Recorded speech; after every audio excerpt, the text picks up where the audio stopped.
হতাশ, tension, depression, bag কিশোরের লাডিমের মতো এমনি করে ঘুরাই জাস্ট ফলাই জীবনে। এরকম আমিও ডিপ্রেশন।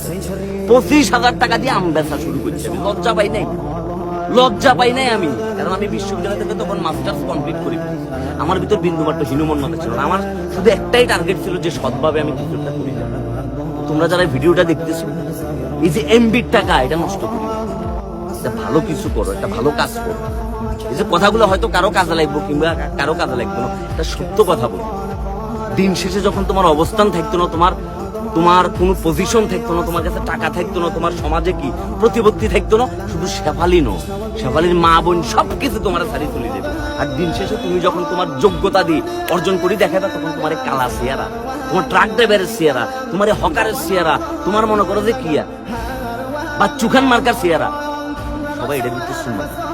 দিন শেষে যোগ্যতা ম্যাটার, দিন শেষে ট্যালেন্ট ম্যাটার, দিন শেষে পরিশ্রম ম্যাটার। সুতরাং পরিশ্রমটা করি, হতাশ হবার কিচ্ছু নাই। এবং আমি যখন এখন সকালবেলা ঘুম থেকে উঠি ব্রাশ করার জন্য আয়নার সামনে দাঁড়াই, আমার কাছে মনে হয় যে আমি পৃথিবীর সবচাইতে সুদর্শন পুরুষ।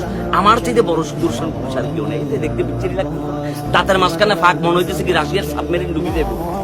এটাই আমার কাছে মনে হচ্ছে I am the best, no one can beat me until I beat myself. আমারে কেউ হারাইতে পারতো না যতক্ষণ আমি নিজে হারাম। সুতরাং প্রতিদ্বন্দ্বীটা নিজের সাথে, মানুষের সাথে নাই। তোমার সাথে কেউ প্রতিদ্বন্দ্বী করতেছে, বাদ দাও, তারা ছাড়ি দাও, তুমি জাস্ট তোমার দিকে ফোকাস দাও ভাইয়া। সুতরাং পরিশ্রম করি যাবে নীরবে।